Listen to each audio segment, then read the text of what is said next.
Hello, and welcome back to Deity Empires, where we are playing as the Hyman. We're on turn 0. We're just now... Well, we found a spot that is pretty good, I think, here. We have 4 special bonus resources around us here. We're going to have to put down our first city here. We've expanded out with our Hyman warrior... What do we have? Spearman, sorry. Hyman Spearman. They are checking out the terrain. It looks like there's nobody else around us. We don't want to go too far. Once we find somebody, they might want to... try to engage us, depending on the type of AI. So let's be a little bit careful here. But anyway, I think we're going to put the city down here. If you remember, the city can expand out 2 hexes from the city center. So everything here would be in play for that. So let's go ahead and pick up our... Well, let's not pick the engineer. That's the guy who's going to work on our surrounding terrain outside the city. But let's take the settler itself, and we have 4 movement here. Cost 1 to go in each grassland hex. Let's go ahead and do that. Nothing should happen there. We'll just go over here. And now we have the options up here, what we can do with the engineer or with the settler. We can build a city, we can rest, run, turn, or sleep. Well, we're going to build a city. So here it is. Ogashi. I'll tell you everything about the screen here, but let's go ahead and pick a different name. Won. Shegbond. Giwol. You can pick your own as well. You can type it in. Let me just go ahead and try a couple here. Okay, let's go with Door for the name of the city. So what are we looking at here? Well, everything here on the screen is about the city. And pay attention to these things down here. There's one here, for instance, we can go page 1 to 3. That's good to remember. It's easy to miss those things, actually, when you first start playing the game. At the bottom of the screen, we can see a bigger version of what we saw outside on the main map, but we can see it even bigger here. So here we can get a pretty good view. This is what we have to play with, what we control within the city. So anything we build outside here, it's going to be helpful for that city. Right now, we're looking at the center of the city here, and you can see a small road. That's actually the orange one here. That's the road. And if you right-click on that, we can see here it's grassland. That we knew that. And there's a level 1 road. When you establish a city, you get a free road in that city. Right now it's level 1 out of level 1. We can expand that to a higher level of road if we go and do some research in the civic research area. But we haven't done that yet. So the road is at level 1. What that means is that we can have an extra worker in the city. So normally if you don't have a road, you can have 1 worker. With a city at level 1, you can have 2. With a road level 2, you can have 2 workers. Or with a road... Anyway, if you have no road, you can have 1 worker in the city or in a hex. If you have 1 level of road, you can have an additional worker, so 2. And if you have 2 level road, you can have 3 workers. So you can see that here, 2 out of 2. You get that for free. So in this city here, 2 workers produce 2,020 food, 1,010 each. Let's take a look and see how we got there. The base terrain is 1,000. Then we have a road. Level 1 road gives you a 1% bonus. So that gives us another 10. And for a total of 1,010 times 2, 2,020. We don't have any natural resources, but if we did, we would get that 1% bonus for that as well. So, something to keep in mind. Alright, the city is sitting here. That's great. We're going to be making sure we can improve or increase our population to take advantage of these things out here. We don't have to improve them at all, actually. If we just settle here with a worker, you can see we have 0 out of 1. We get 1,000 for free right away, plus 500, 1,500, no questions asked. That's pretty good. But we want to take advantage of that, right? We want to put a farm here to increase that bonus resource. Let's go ahead and maybe do that before we dig into the rest of the city. Well, now that I say that, remember last time we also saw this one here, the cattle.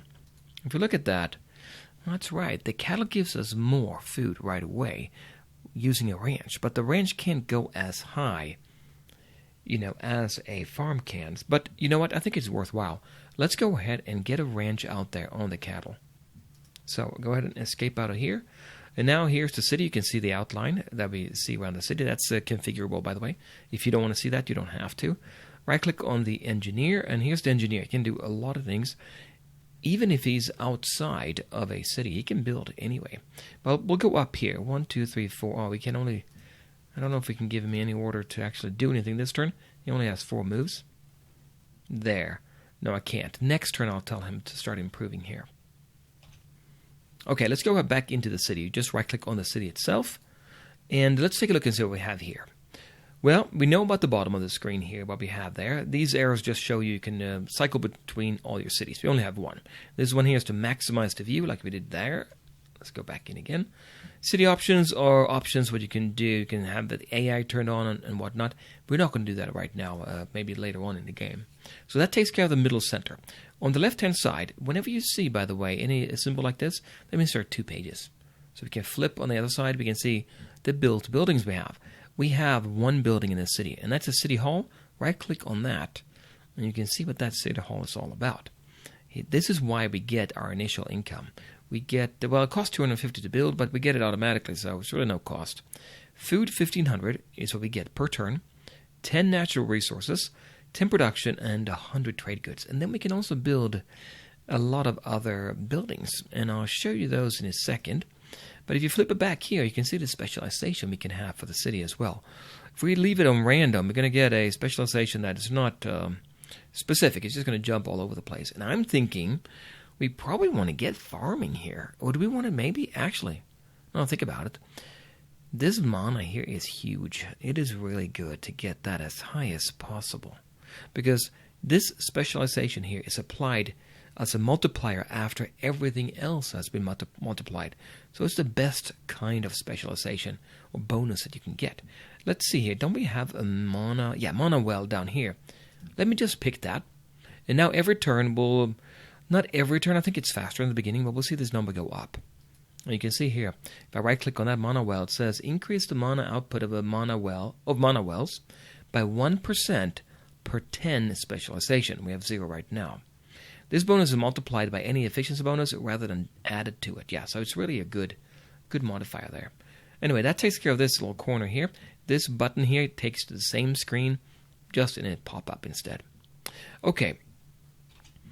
On the opposite corner of the screen, we have units available to build. That's going to change as time moves on because we're going to be able to figure out different ways of getting more units. We have a settler here.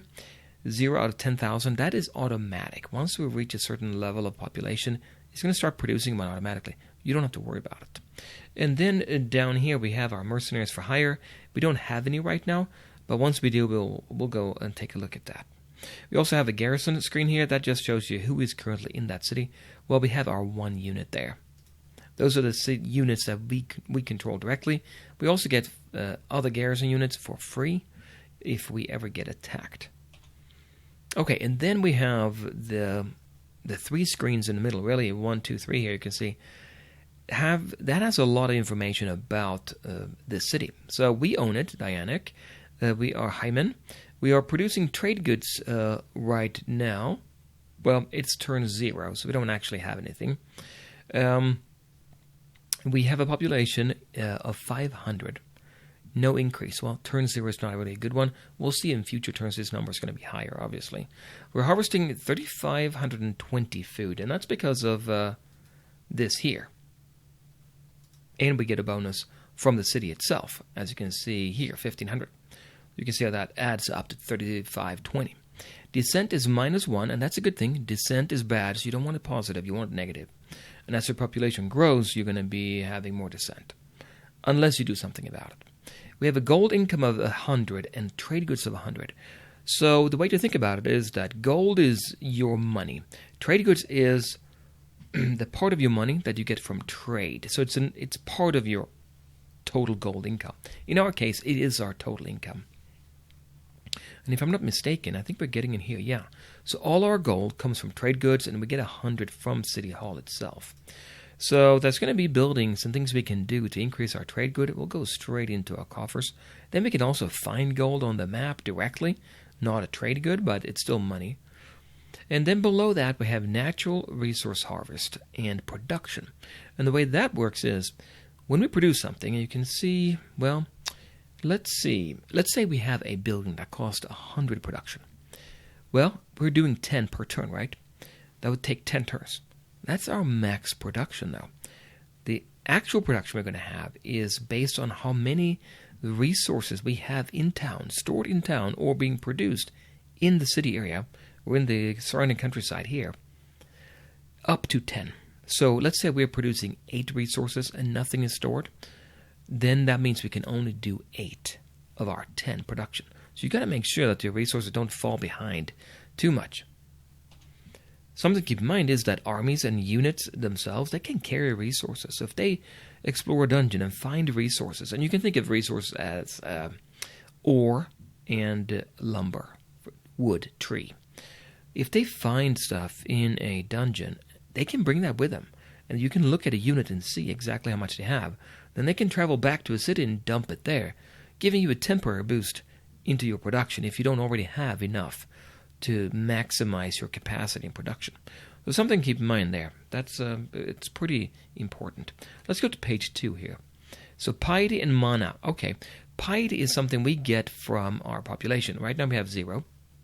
Base is 0, population is 0.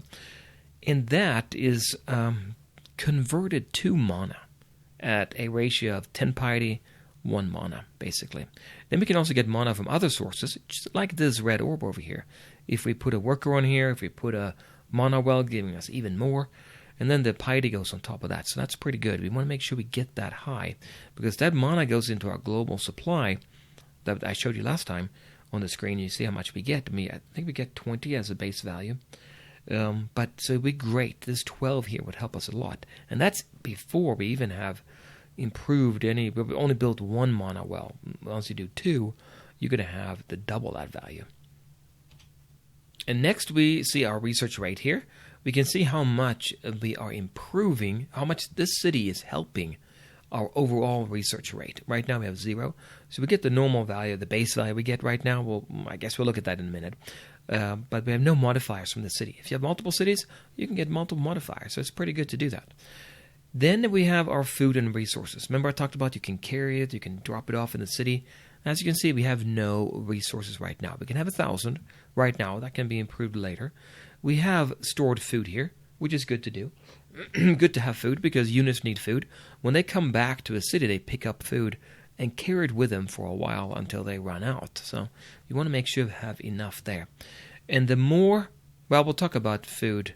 I guess we didn't see it yet. Population, no. Yeah, the more surplus population you have, the better you are. I think I already talked about that as far as getting more population. That's really based on how much food we produce. And then we have adamantium and mithril, and those are, the way I remember it now is mithril is for creating special armor, and adamantium is more for creating special weapons. If I'm wrong about that, put a comment below and correct me, but I think that's it. We can only have 10 of each right now, so not very much. You may want to think about increasing that. Also, they tend to be used a lot in magical armor and weapon as well, so it's good to have these. We can find them in mountains and whatnot, but also when we attack and clean out dungeons, things like that. And below that, we have our potions. Heal potions and mana potions. 5 each we can store in the city, not very much. But it's something we could use, obviously. A unit can carry with it heal potions and mana potions and use that in combat. So that's really good to have. All right, final page. Information about the city garrison is up here. We have 2 out of 2 right now. We're going to have an automatic increase as the city gets bigger. We can have 7 buildings in the city right now based on our population. So if we don't grow our population, we can't put very many buildings in here. So that's a really good incentive to do that. Turn founded, well, that's when we actually started our city, and that's turn 0 in this one. And then mercenary quality, or chance and quality, that's this one here. So the way that works is, this number here, the 0, is our chance per turn out of 1,000 that we get a mercenary to show up. And that's not very good right now. But this next term we get an increase of 11. So we have 11 out of 1,000 chance next term. That number is going to change over time, go down over time, the increase. But it's so eventually you'll get a mercenary. But once you do get a mercenary and accept them, then that number will revert down again, and you start over basically. The number to the right of that means how good our mercenary is going to be, and that's going to be based off of our fame. Fame is something we get from attacking enemies, and especially for a kind of an underdog in a battle, I think we get more fame. So the more higher fame we have, the better the mercenary that shows up, or the higher the quality. And then about the city, we have 1 defense tower as well. There's no wall here right now. We can build walls later on, one defense tower that can help us fire on the enemy. And below that, we have the number of workers assigned. We have 0 right now. Those 2 in the city don't really count. Anybody outside would show up here. If you don't use all of them, they would say, the numbers would be different here. Workable land, that's how many hexes around us we can use. You can configure the game to be different for a different playthrough. So if you want to have 3 hexes out for your cities, that's fine. You can do that. And then max export. How much we can export from our city: 100 food, 10 natural resources, 1 adamantium, and 1 mithril, which I haven't really done much with yet. So we'll see how that goes once we get to the game. But now for the most interesting part. Let's go over to the building stuff we have queued up. Right now we're doing trade goods, and we can look at this button here and actually take a look and see what we have. And if you remember, the civic screen the civic research looks pretty similar, but it does obviously have different options. All these things here are buildings basically, and this is the entirety of the tree. Quite a bit, because they're all going to take a variable amount to build, and the further away they are from where we are now, the longer it's going to take. So here we are. We have the city hall. We know that. We've done that, research for it, and we've also built it. But every city starts with a city hall. It would cost 250, I guess, if you had to build it. Gives us a couple bonuses. We saw these before when we right-clicked on the city hall itself, you remember. And you can see here by the yellow outline with the spokes, we already know about this one. So right now, the spinning blue circle here shows us what we're doing right now in the city. We're doing trade goods, converting all our production, remember the 10, into trade goods. And that's not very much, right? Especially if you don't have any resources in the city. We have 10, I guess. But yeah, so it's not a very good thing to do for a long time. What else can we do? Well, anything that's lit up here in a brighter, and if you want to make it a little bit darker, you can do that by pressing up and down arrow. If I press the down arrow, I make it brighter, so you can see the options are brighter. If I press the up arrow, it becomes darker, so I can see what I have more clearly. But I kind of like to see here what we have, and I think it's easy for you too. You can also look at the lines here; they are more clear to see what you have access to here. So we have a couple of things to think about here, and this is what I like quite a bit about the game. All this thinking about how you optimize your city, what you pick, how you kind of make your plans, and then just see it come through as you kind of keep on building up your cities. It's pretty good. I like it a lot here.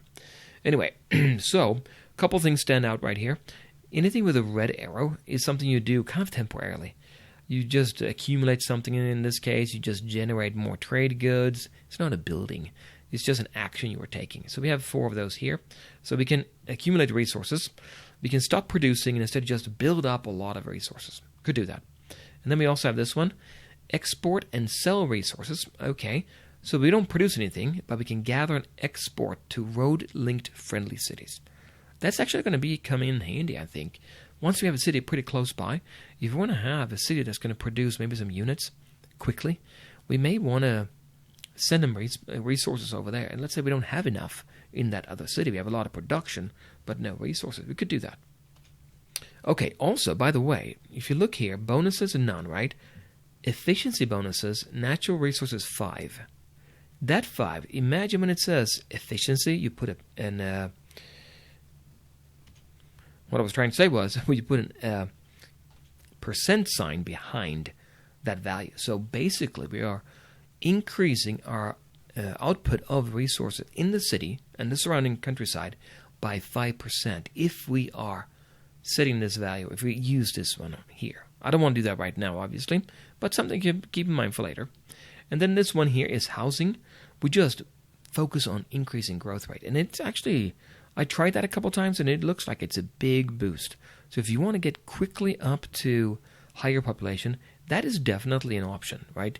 You want something to take it. You don't have maybe very much food, but you still want population there. You could do that. I don't know if in our case we're going to need it because we have that cattle out there already producing a lot of growth for us. And then here we can pack up and leave, migrate our city. And we're not going to do that, but might be something you want to do if we take over a city, things like that. And then we have the 3 left that I tend to focus on right away. You can see here we have these 2 look the same. They deal with increasing our production, not the resources, but our production. If you remember from the city hall, we get 10 in production, right? This one here will give us another 10. It will cost us 50 production. So if we can do our full 10 in production, it will take us 5 turns. When that's done, we'll get another 10 production, so 20, and then an efficiency bonus. Remember the percent sign? So 5% bonus on top of that. So 5% out of 50. So that's 2.5 more, so 52.5. So 52, I guess, is what it's going to end up with. So that is a very good one. Not very expensive, give us more production, but right away you should be thinking then, well, what do I do about my resources? If I don't have enough resources, what good is it? So while you're building this, start thinking about how am I going to get those resources in there? And we'll have a couple different ways of doing that.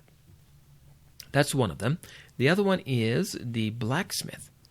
Also costs 50, also gives us 10 production and 5 efficiency, 5%. So between the two of them, it's pretty good to get that number up in production. They lead to different paths, obviously, so you have to look and see where you really want to go. But both of those are pretty good. Although you're going to have to be ready with quite a bit of resources to keep them going at high capacity. By doing these two, you're kind of giving up. It's an opportunity cost. You're giving up something else you could be doing instead of building those two.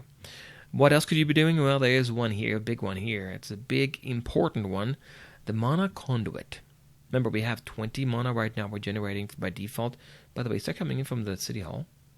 No, we just get it for free. But anyway, the mana conduit, for 250 points, remember the other ones here are 50? Yeah. 5 times as long, we can get a mana conduit, which gives us straight up 20 mana in one city alone. It's unique within the Empire. That's a pretty good number. That's doubling our mana.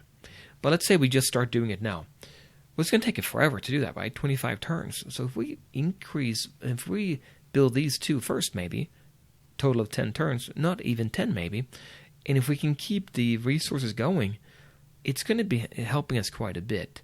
So I haven't really found a good optimal. I guess it depends on what the surroundings look like, how much resources you have access to. So there's a lot you can do to min-max that for sure. But let's keep that in mind.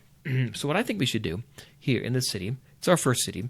I do want to get the production up here. This one here tends to lead to a lot of different options, and it goes down this path here, and you can see these units.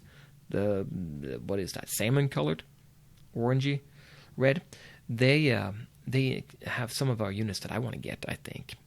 And so I want to go for this one here. So that would be our first option now.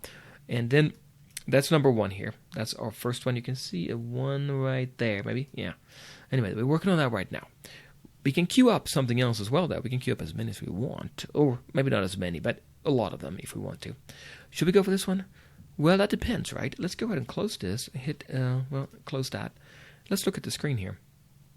As you can see, if I hold down Control and right-click, you can see here in this hex, the only one we are controlling and building on right now, working on, there's no resources here. The only resource we get is from that city.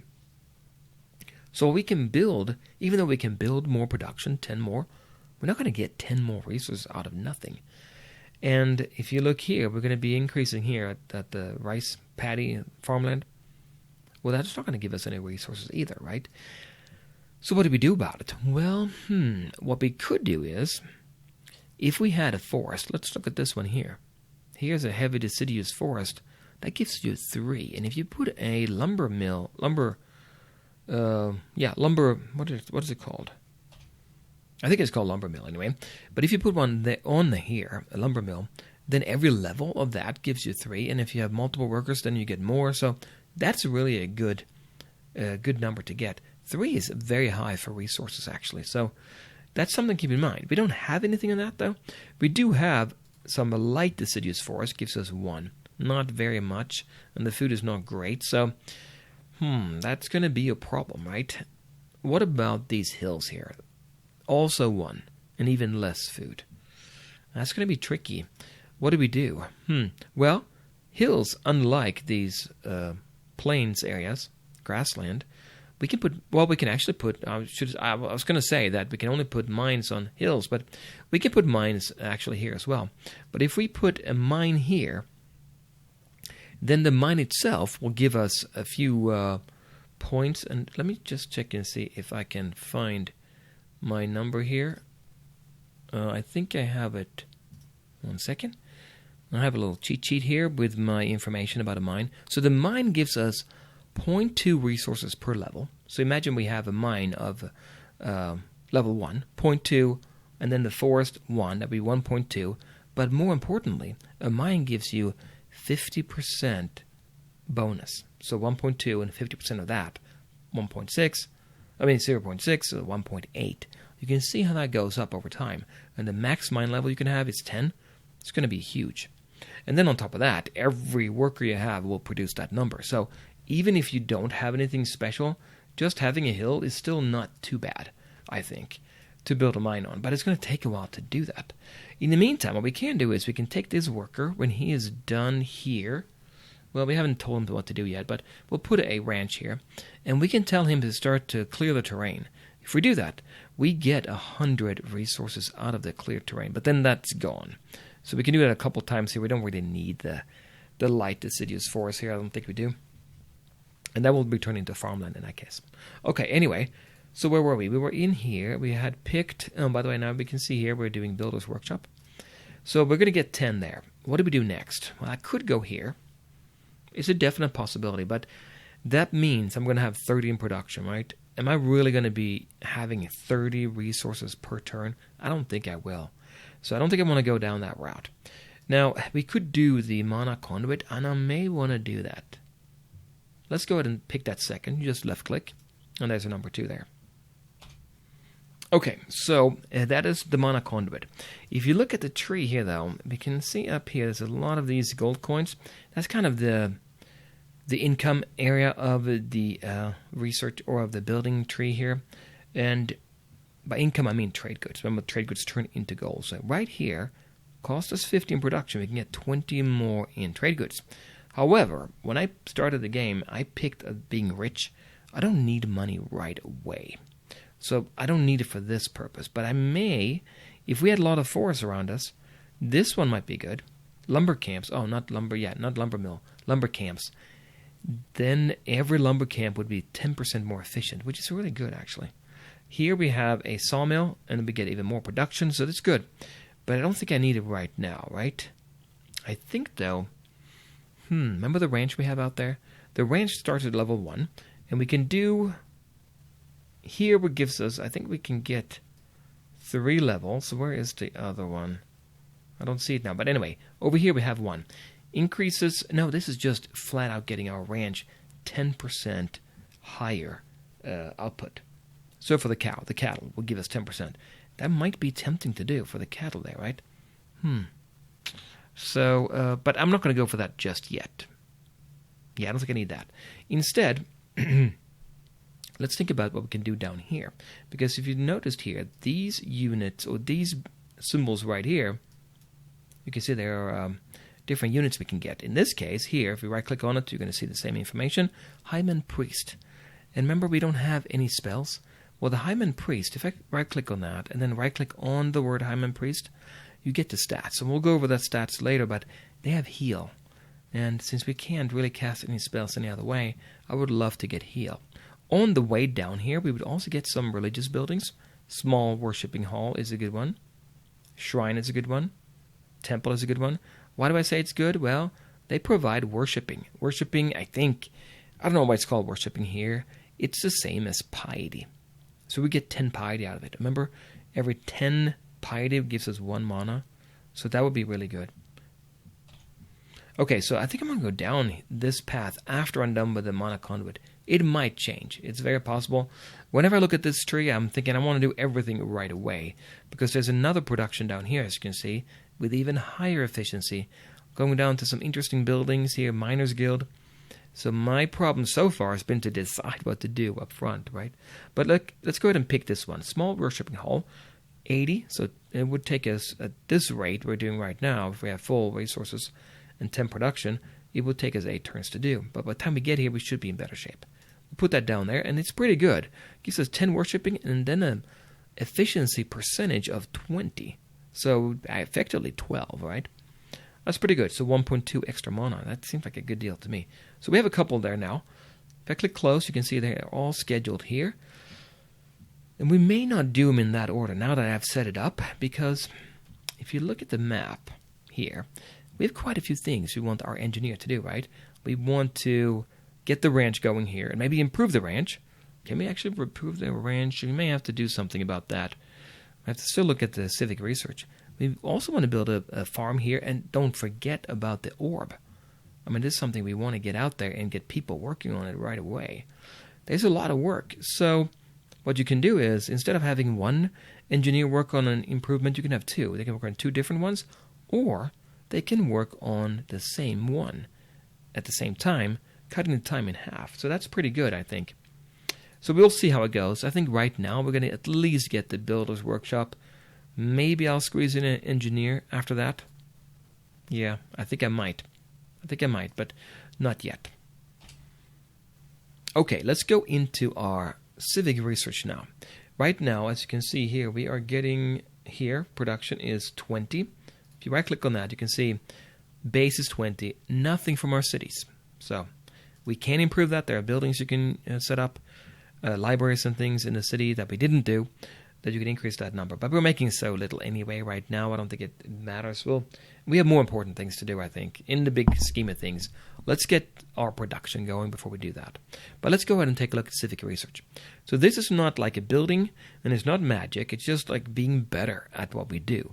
And right now we have this one, and that is civic, basic government. It's just a basic starting point. And it looks very similar to the building tree. Same principle applied. Don't forget up and down arrow lets you manipulate the brightness here. Can make it a little bit dark. You can see this is what we have access to, and what's been chosen for us, because the game will actually pick stuff for you to do. This one is going right now. You can see there's a 1 and a spinning circle. Number 2 is what? What has it picked for us to do? I don't see number 2. 3, 7. Oh, there's 2. That's picked military research. And then after that, it's going to go and jump into this, which is food research, and so forth. But I don't know if that is the best way. I want to control this value. This is something you want to do because it's important to keep this in mind. What I've found anyway when I'm playing. So right now, we have this one here, production. Increases production, natural resource gathering by 2%. Yeah, okay, that's not too bad. But more importantly, it leads to interesting things here, like increasing our mines. So we can go from having a maxo level 1 to maxo level 2. Remember that? That's pretty good for the silver that we have, giving us 5 trade goods. Well, if you have a level 2 mine, it gives us 10. So that's very good to do. How long it will take? Well, that's based on that number, 0 out of 100. The 100 is how much research. We're getting 20 right now per turn, so it'll take a while. We also have lumberjacking. We're not going to be needing that very much yet, right? Our next city we might, but not this one. Here we have production efficiency. Yeah, that's good. Any production efficiency goes up by 1%. That's for everything. Everything you have in the games. You have a lot of cities. You can imagine that that's a good number, good thing to have. And it goes up by 1%. I don't know all of these, but you can see they're more and more expensive. They still give you 1%. And then prospecting over here on this side, that basically means you can have a special unit that can go ahead and search for bonus resources to find in different locations. So if you search in a mountain, you might find iron ore there. And it's going to be a permanent resource that shows up. So it'd be very good to increase his chances, because as he's prospecting and he fails, it's going to be more expensive for him to try again in terms of time. And then eventually it's going to be less likely of finding anything. You want to start out, probably what I'm thinking is you want to get all of these before you prospect at all, if at all possible. Anyway, and then going down here, we have our food. And I'm thinking this one here is also food efficiency. But this one here I'm thinking about. Remember we have the rice and the farm. Here we'll increase the farm by 1. We can have level 1 right now. We want to get that one up quick. We want that rice paddy to really come into play here. Let's go ahead and pick that. Well, now that I say that, this one here is the ranch. Well, remember that I was looking for ranch in the buildings. It's in the research. What's the level we can put it at? Right now we have level 1. This will give us level 2. And I think there's a way to get level 3. That's what I said was level 3 before. I can't remember now how you do that, but we may want to look that up. So we may want to go for ranching. Increases food obtained from ranches by 5% and increase the level by 1. You know what? Let's do that.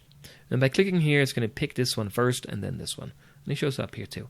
100, 500. It will take a long time. Let's say we want to do the farming after that. Well, is it better to switch? It might be. Because we don't want to wait this long. If we do 20 per turn, it's going to take forever to get anything done. So to unselect that, you hold down Control and right-click. There. Now we go from here to here. I would still love to get it, but I think there's more important stuff to do right away. So we're going to spend 100 here and 100 there. That's 200. And the way you get more workers on a hex is to have better roads. I think I told you that before. And if you go down here to logistics, that will increase the efficiency. But down here, road building, increase max road level by 1, increase it by 1, increase it by 1. You can see that how that works. If we pick this one, we're going to have a possibility of getting level 2 for 300. And I think that's worth it. What I'm betting on here is that by the time we're done getting the farm up and the ranch, we can then have this ready and build more roads, and we can put more workers in there. Instead of them working on a plain field, we can just focus on a couple hexes and get everybody built up there. So you may want to say then, well, let's go for this one. Well, it's 600 versus 300, and the next one is 900. There is another thing I want to do as well, and that's this one over here. It says Monolink 1 increases mana obtained per piety by 10%. Ignore that per piety. I haven't seen that come into play. It increases mana overall by 10%. So if we have 20, we get 2 free. If we have 40, we get 4 extra. And it costs 200. I say we go for that. Right? Because once we get that red orb into play and the mana conduit, we're going to need this. The next level, we get another 10% for 400. So we may want to do that again. But okay, we have picked those. That's a good start, I think, here, right? So now we have, I think we've done everything we can.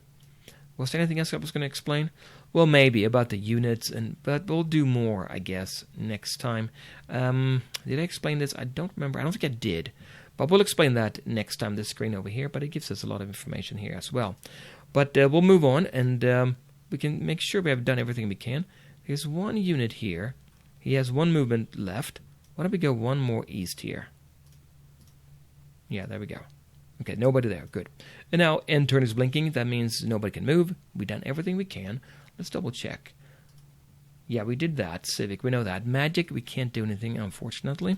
And casting a spell, we're doing the call Lesser Hero. And I think that's all I want to do. So come back next time and we'll actually hit that end turn button and see what happens. Bye, guys.